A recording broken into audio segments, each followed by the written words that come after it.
What do we have today? What's with the face?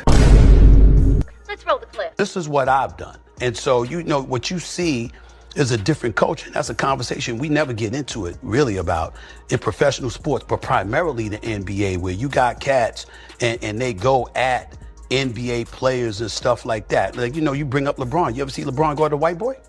It's called what it is. You ever see him do that? You saw him come at me? Closest you ever came to seeing him do something like that was when he called out Brian Windhorst. What you calling out Brian Windhorst for? The man covered you since junior high school. Take it back. Take it back. See a lot of shit too. Like I seen Brian Windhorst on one of these shows not too long ago. Like a clip. Wendy. Yeah, you played over high school. Wendy, you guys played together in high school. Yeah, right? He was on your high school. This guy was like, says he's like my fucking best friend. These guys are just weird. But and has praised you repeatedly, and you used the Pat McAfee situation to go at him.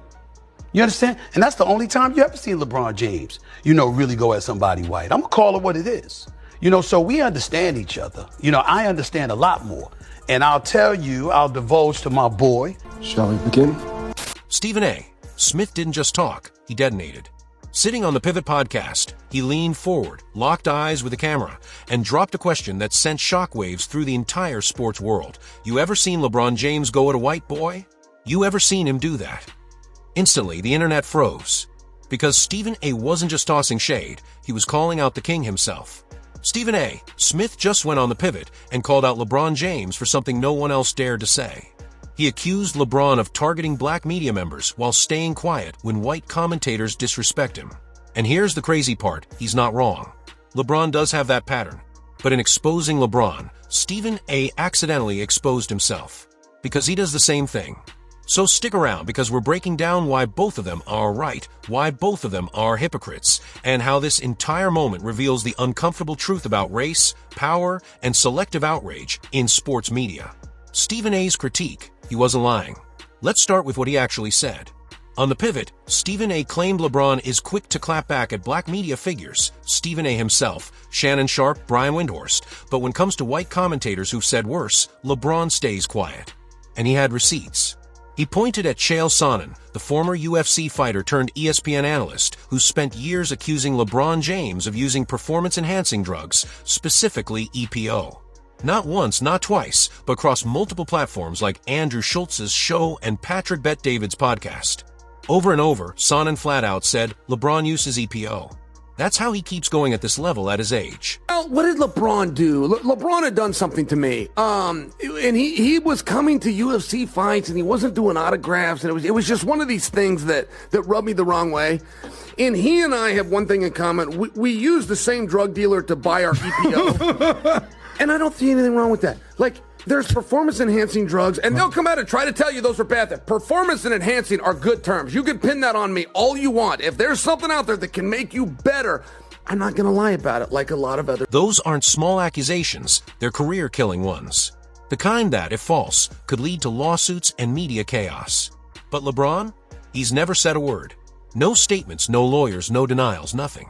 Meanwhile, he's publicly fired back at Stephen A., Windhorst, Shannon, and others. So when Stephen A. asked, you ever see LeBron go at a white commentator, he was highlighting something real. But why won't LeBron clap back at Sonnen? Simple, brand control. LeBron's entire empire is built on the image of the clean, disciplined, scandal-free legend. 2 decades, zero off-court mess. If he acknowledges Sonnen, he gives that accusation oxygen. He turns a fringe claim into global news. By staying silent, LeBron keeps control of the narrative. It's power through silence. I don't respond to people beneath me. That silence says, I'm untouchable. And strategically, it works. Why legitimize nonsense when you can ignore it? But there's a flip side. Silence also fuels suspicion. In today's media world, where people create their own truth, saying nothing can sound like hiding something. And that's exactly why Stephen A.'s critique hits hard. Because even if LeBron's silence is smart PR, it still looks selective. It still feels hypocritical. And here's the twist. Stephen A. does the exact same thing. He's the self-proclaimed voice of accountability, the man who holds black athletes and coaches to the fire. But when's the last time you saw that same fire directed toward white coaches or ownership? When's the last time he torched a white executive with the same venom he's used on Doc Rivers or Kyrie Irving? Rarely, if ever. And that's why fans are calling this moment the ultimate pot calling the kettle black. Stephen A. is right about LeBron, but he's also describing himself. They're all the same, all of them. They're all the same. These two guys, they're the same people, bro. That's why they don't get along. They have like clashing personalities. They're the same, the two of them. Charles Barkley once said something that stuck with me. Stephen A. Smith and LeBron James are the same person. And honestly, he nailed it. Both are master performers in their own arenas. Both are obsessed with controlling their image, their legacy, their narrative. Stephen A. manufactures intensity because outrage sells. LeBron manufactures grace because perfection sells. One thrives on chaos, the other thrives on calm. But both are in the business of perception, not truth. That's why when they clash, it's ego versus ego, mirror versus mirror. But zoom out for a second because this goes deeper than just two men. This is about a system built on selective outrage.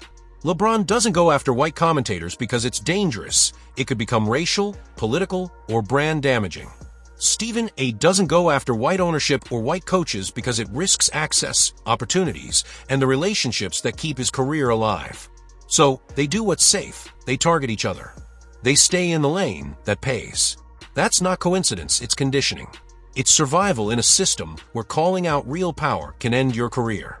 So yeah, they're hypocrites, but they're also products of a broken media machine that rewards drama and punishes disruption. And here's the real truth. Conflict is currency. This story isn't blowing up because fans care about fairness or integrity. It's blowing up because drama sells. Every jab between Stephen A. and LeBron turns into millions of views, endless debates, and non-stop headlines. Stephen A. gets engagement. LeBron stays mysterious. The media eats the fans' feed, and the cycle spins again. So who's really winning? Not the truth. Not accountability. Just the spectacle. And the wildest part? Chael Sonnen, the man who threw the first punch, still hasn't been checked. Not by LeBron. Not by Stephen A. And maybe that says it all. The answer is like, if the world understood what LeBron did, like other basketball players will hear what LeBron does and go, well, yeah, but that doesn't matter, right? It's like a baseball player. You're hitting a stick out of the way. It doesn't matter. It's like, no. If you knew what these performance enhancers did, then you would know why it does matter. What do you think he's There's doing? only one. We have the same drug guy, if you will. I know exactly what he's doing. But there's only one golfer. Please tell. There's only one golfer. I'm not going to. But there's only one golfer that follows the big three. The big three is EPO, growth hormone, testosterone. That's the Lance Armstrong diet. There's one golfer.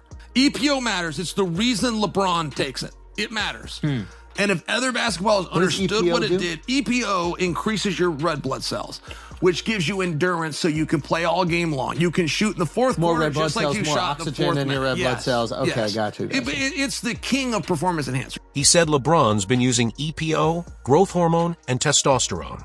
That's not just any cocktail. That's the Lance Armstrong starter pack. Those are the kinds of accusations that can end a career if they're true and destroy a reputation if they're false.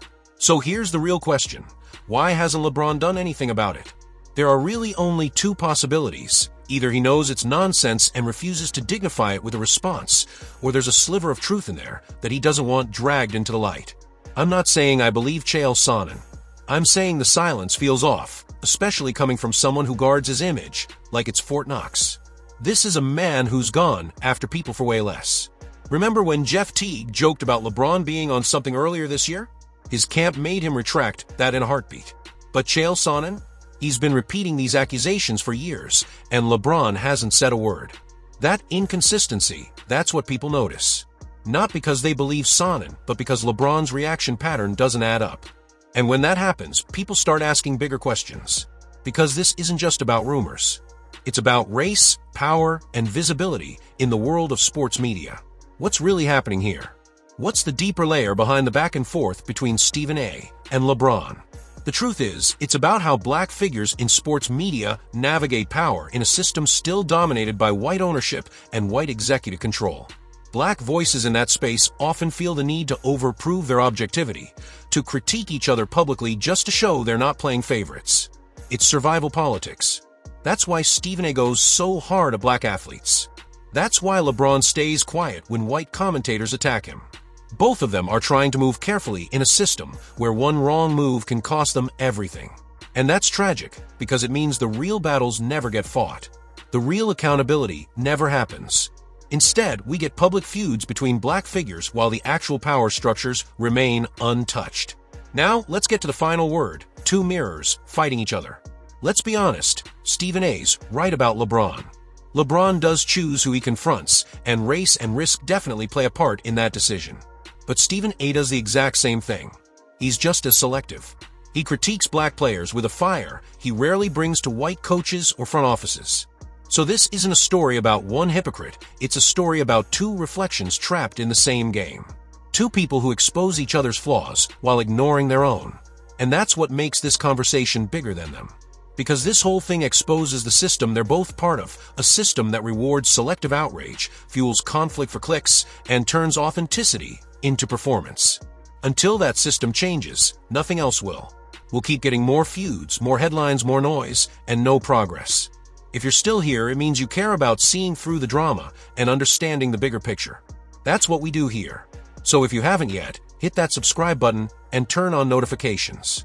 Drop a comment. Do you think Stephen A's right about LeBron? Are they both playing the same game? And why do you think LeBron keeps ignoring Chael Sonnen's accusations? Let's talk about it below.